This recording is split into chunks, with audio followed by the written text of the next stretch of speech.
strength, it's deep inside. Welcome to the Living Well, Living Rich podcast. Today we are doing a custom deep dive just for you into a really beautiful piece of source material. Yeah, we're looking at a book called The Invisible Garden, and it's honestly a masterclass. It really is. We are framing this deep dive around a universal life pain point that I think we all share. It's that deep frustration of putting in the daily effort, hoping for a breakthrough or just a bit of magic in our lives. Right, but all you actually see is the exact same boring reality you saw yesterday. Exactly. You show up, you execute your routines, you grind it out day after day, and nothing happens. It is arguably the most common friction point in any human endeavor, especially today. We operate in a society that is totally engineered for immediate feedback loops. Oh, 100%. We want the dopamine hit right now. Right, and when our reality fails to provide that instantaneous return on investment, the resulting doubt isn't just frustrating, it can be entirely paralyzing. Yeah, which is why the source material today is so perfect. So the expert here is going to introduce the story, which is about a girl named Eloise. Yeah, so Eloise is desperately searching for this rumored invisible garden that's supposed to be hidden in a shady grove.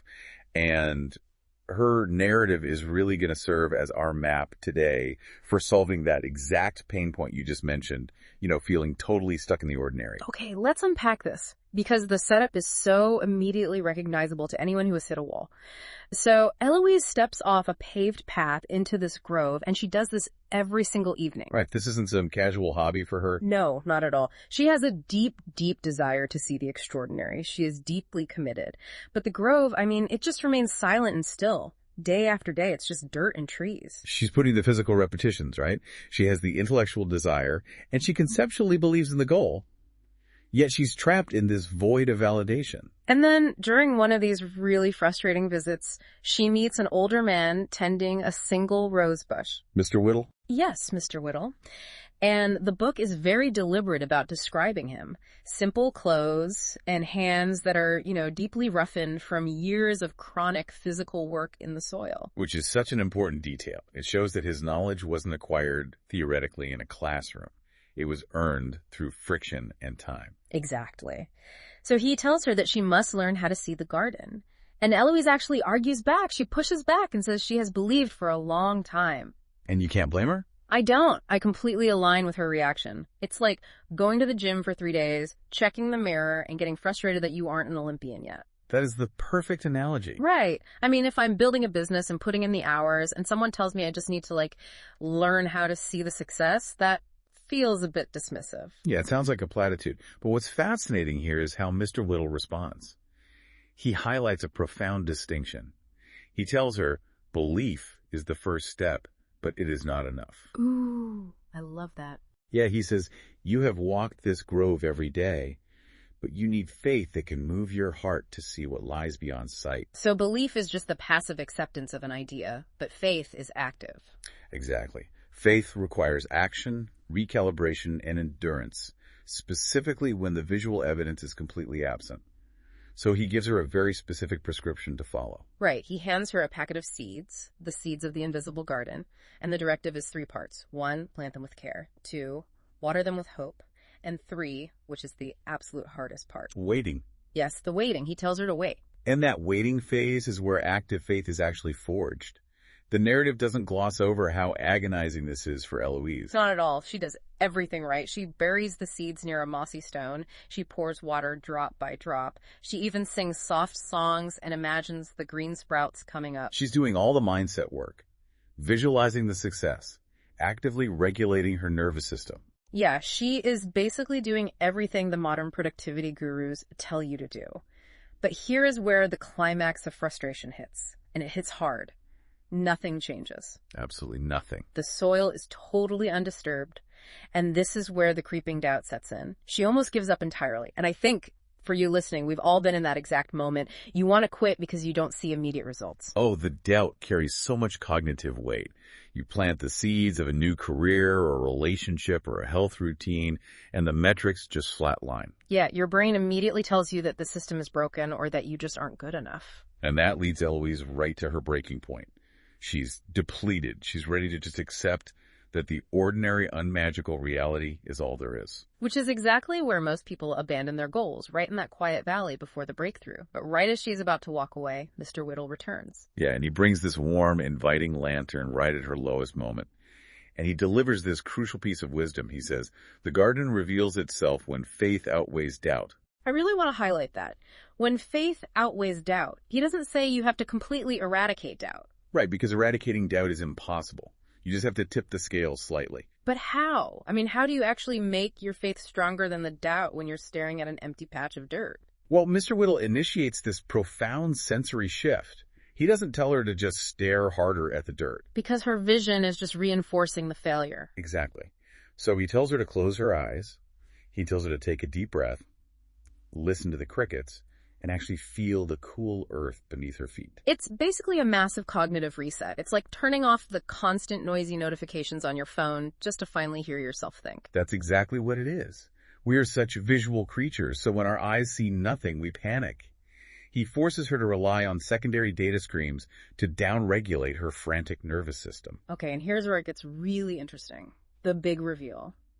When she finally achieves that internal calm and opens her eyes, everything has transformed. The author is so incredibly vivid here. It's beautiful. The air starts glimmering, and she realizes the ground isn't just dirt anymore. It's this springy moss carpet. There are luminous blossoms everywhere. And the colors are so specific in the text.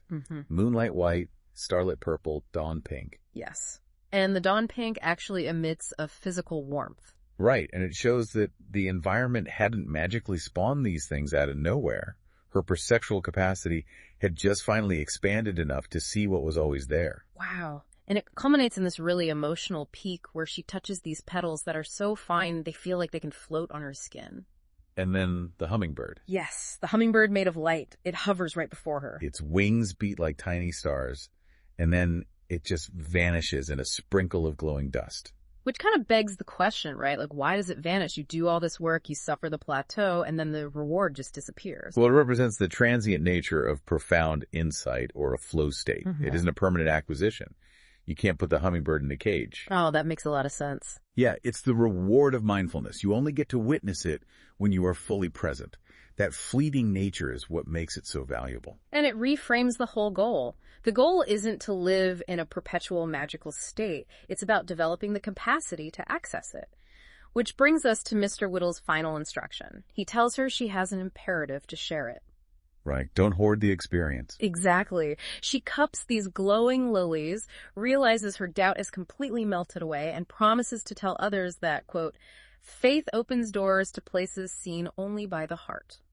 And if we connect this to the bigger picture, this philosophy of sharing wonder isn't just a fictional concept. It connects directly to the real-world creator of this story. Yes, let's talk about the author, because this is fascinating. The author is Dr. Shu-Chen Hu. Yeah, she holds a PhD from the University of Bristol in the UK. And she is the founder of Kokoshungsan, which is a global publishing and education brand.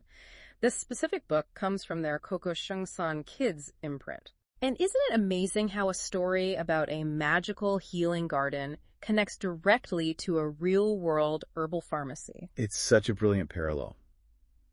The Kokoshungsan brand is inspired by her family's heritage, specifically the Yongsheng Herbal Pharmacy in Taiwan. Yeah, and it honors her parents, Miss Hu Shusan and Mrs. Peng Kaifeng. They really embodied this deep care, integrity, and respect for learning. Well, think about how traditional herbalism actually works compared to modern medicine. Right, it's not a quick fix. Exactly. Western medicine often gives you an isolated chemical to aggressively suppress a symptom right now. But Taiwanese herbalism operates on a completely different timeline. It's systemic. You take the raw herbs, the roots, the seeds, and you gently shift the body's baseline over time. Yes. You have to compound that daily effort. You might not feel different for weeks. You're stuck in that same plateau Eloise was in. But underneath, your physiology is fundamentally restructuring.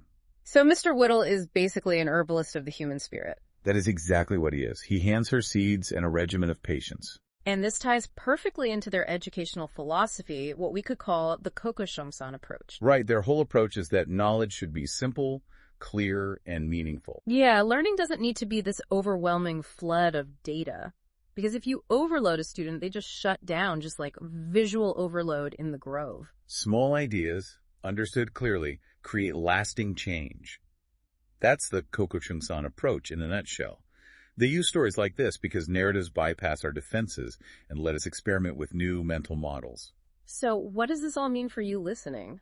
I think it means that when you hit your own plateau, you have to recognize it as a phase of systemic growth. Yeah, you have to water your own life with hope. Exactly. Just like Eloise. You shift your perspective, tune out the noisy failure metrics, and trust the process. And if you want to explore more of these simple, powerful learning resources, we highly recommend checking out their work. Yes, the Coco Chung-san motto is, knowledge changes destiny, education changes the world. You can visit cocochungsan.net to explore their ebooks and educational tools. They are really translating traditional wisdom into amazing modern resources. Before we wrap up, I want to leave you with one final, lingering question to explore on your own. Oh, please do. Think about your own life right now. What is a seed of wonder or a dream that you've stopped watering simply because you couldn't see the sprout immediately? Wow. Maybe it's time to close your eyes, take a deep breath, and trust the invisible garden growing right under your feet.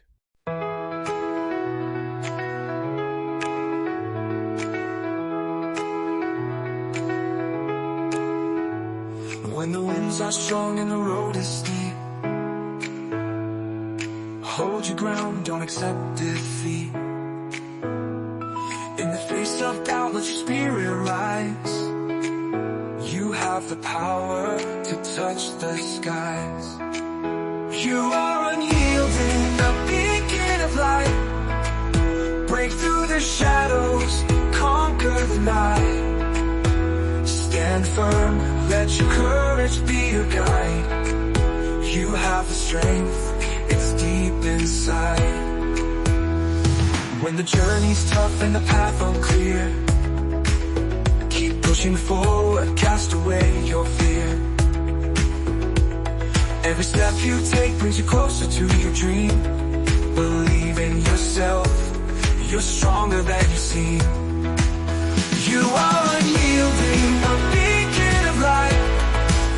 Break through the shadows, conquer the night. Stand firm, let your courage be your guide.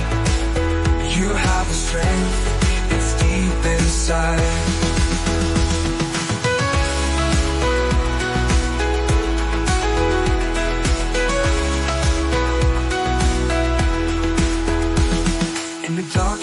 Find your inner flame. Let it guide you, overcome the pain. With every heartbeat, with every breath, know that you're destined for success. You are unyielding, a beacon of light. Break through the shadows, conquer the night. Stand firm, let your courage be your guide. You have the strength, it's deep inside. So keep the faith, let your heart be strong. The world awaits where you belong.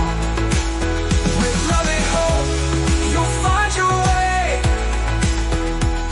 Tomorrow's a new dawn, seize the day.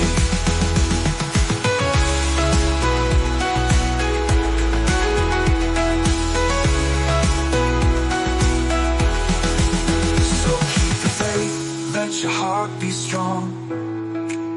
The world awaits where you belong. With love and hope, you'll find your way. Tomorrow's a new dawn, seize the day.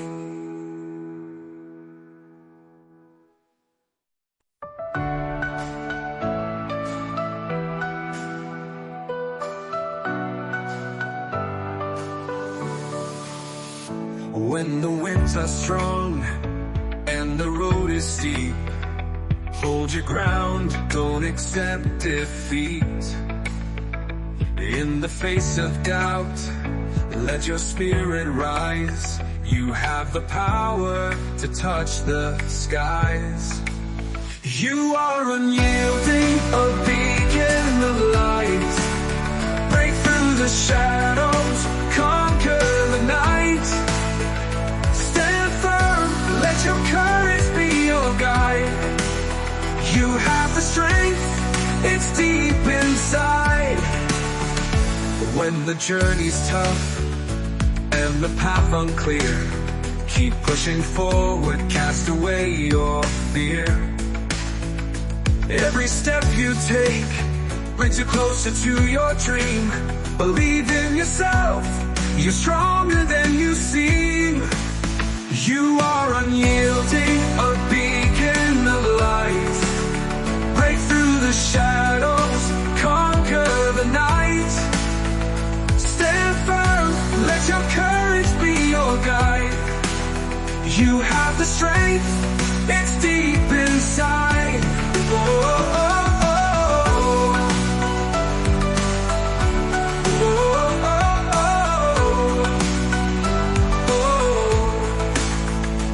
In the darkest moments, find your inner flame. Let it guide you, overcome the pain. With every heartbeat, with every breath, know that you're destined for success. You are unyielding, a beacon of light. Oh, break through the shadows.